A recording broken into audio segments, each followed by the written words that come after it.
আসসালামু আলাইকুম গাইস। আমি দেখেন একটা ডিম সেদ্ধ করতেছি। কেন করতেছি? কারণ হলো আমি আজকে নুডলস রান্না করব একটু ইউনিকভাবে, ঠিক আছে? আমি এক প্যাকেট ইউজ করেছি লম্বা নুডলস। আমি আসলে ইনস্ট্যান্ট নুডলস তেমন একটা খাই না, মানে অ্যাভয়েড করার ট্রাই করি। সিদ্ধ করার জন্য আমি চুলোয় পানি দিয়েছি, পানিতে আমি একটু তেল দিলাম, কারণ হচ্ছে নুডলসটা যাতে সিদ্ধ হয়ে একটার সাথে আরেকটা লেগে না যায়। এরপর আমি সামান্য পরিমাণ, একদম সামান্য হলুদ দিয়েছি। হলুদ আমি শুধু কালারের জন্য দিয়েছি, আর কোনো কিছু না। পানিটা ফুটে এসেছে, এখন আমি এই যে নুডলস দিয়ে দিয়েছি। আমি এখন নুডলস সেদ্ধ করব 90 কি 80%-এর মতো। আমি 100% সেদ্ধ করব না। আর এই যে আমি লবণ দিয়ে নিলাম, যাতে হচ্ছে নুডলসের ভিতরে লবণগুলো ঢোকে ভালোভাবে। আবারও বলছি, নুডলস কিন্তু একদম বেশি সেদ্ধ করবেন না। বেশি সেদ্ধ করলে হয় কি, সেটা না গলে যায়। এই যে আমার নুডলস সেদ্ধ হয়ে এসেছে, এটা আমি এখন ধুয়ে নেব। আমি আপনাদের নাড়াচাড়া করে দেখাচ্ছি, আপনারা কিন্তু এত নাড়াচাড়া করবেন না, ঠিক আছে? এই যে আমি ঠান্ডা পানি দিয়ে ধুয়ে নিয়েছি। ঠান্ডা পানি দিয়ে ধুলে কি হয়, মানে জিনিসটা না এরকম ঝরঝরে থাকে, বুঝতে পারছেন?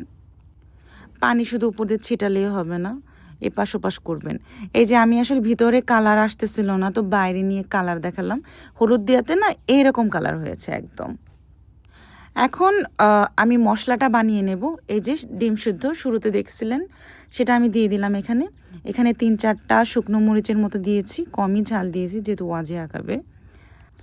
আর দিয়ে দেব হচ্ছে রসুন। দেখুন, এই যে এই কয়টা কোয়াই দিয়েছি একটা প্যাকেটের জন্য। এর সাথে আপনি সামান্য পরিমাণের গুঁড়া দুধ মিশিয়ে ব্লেন্ড করে নেবেন।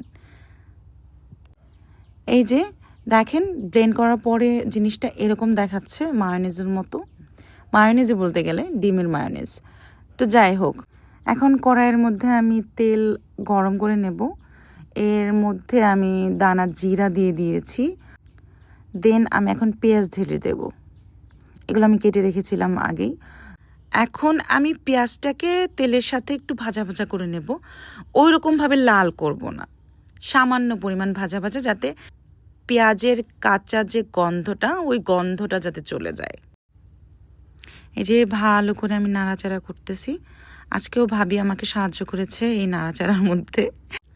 এখন আমি সেই ব্লেন্ড করা যে মশলাটা আমি বানিয়েছিলাম, সেই মশলাটা আমি সবগুলো এখানে আস্তে আস্তে করে দিয়ে দেব। মশলাটা স্পুনের মধ্যে আটকে যায়, তো মশলা পুরোটাই আমার দেওয়া শেষ। এই মশলাটা আমি একটু ভাজা ভাজা করে নেব, সামান্য পরিমাণ ভাজা ভাজা, ওইরকমভাবে শুকনো নয়। আর এখানে আমি এখন একটু পরিমাণ সয়া সস দিয়ে দিলাম। এখন আমি নুডলসের প্যাকেটে যে মশলাটা থাকে, সেই মশলার মিক্সটা আমি দিয়ে দিচ্ছি। এখন আমি একটু নাড়াচাড়া করে এগুলো একটু মিশিয়ে নেব। এগুলো মেশানো হওয়ার পর আমি এখানে টমেটো ক্যাচাপ দিয়ে দেব। টমেটো ক্যাচাপ সস যেটা পারেন, আপনাদের ইচ্ছা মতো আপনারা দিতে পারেন, কোনো সমস্যা নেই। এগুলোকে আমি ভালো করে মিক্স করে নিচ্ছি। তার সাথে সামান্য পরিমাণ লবণও, যেহেতু আগে নুডলসের আমি লবণ দিয়েছিলাম, আর এখন এখানে লবণ না দিলে লবণ হবে না, কারণ ওগুলো তো ধোয়াই হয়ে গেছে ম্যাক্সিমাম। এখন সামান্য পরিমাণ পানি অ্যাড করে দিলাম, যাতে কি হয়, মানে এই মশলাটা একদম শুকিয়ে না যায়, একটু ভেজা ভেজা থাকে, যাতে নুডলসের মধ্যে সুন্দরভাবে আটকে যায়। মশলাটা আমি জাস্ট একটু সামান্য পরিমাণ টান টান করে নেব, আর কিছুই না। এই পর্যায়ে আমি নুডলস দিয়ে ভালো করে মিশিয়ে নিচ্ছি মশলাগুলা, যাতে সব কিছুর ভিতরেই হচ্ছে মশলাগুলো ভালোভাবে যায়। এই যে আমার নুডলসটা হয়ে গেছে। আমি অত ভাজা ভাজা করবো না, এত ভাজা ভাজা করলে আসলে এত আমার কাছে মজা লাগে না। আমি জানি না আপনাদের কেমন লাগে। তো এখন খাওয়ার পালা। এই যে আমি খাচ্ছি, আর দেখেন ও যে ছোট হাত, ওটা ওয়াজিহার নিজে নিজে খেতে অনেক পছন্দ করে। খেতে পারে না, বাট ট্রাই করে। নুডলসটা অনেক মজা হয়েছিল। এই যে ওয়াজিহাও খাচ্ছে, দেখেন বারবার নিচ্ছে। ও নিজে নিয়ে খাচ্ছিল এবং বলতেছিল মজা। তো এই যে আয়ানও খাচ্ছে। তো আপনারা ট্রাই করে দেখবেন, এটা একটু ইউনিক টাইপের রেসিপি। যাই হোক, আপনারা সবাই ভালো থাকবেন, সুস্থ থাকবেন। আমি খাই, আপনারা থাকেন। আল্লাহ হাফেজ, টাটা, বাই বাই।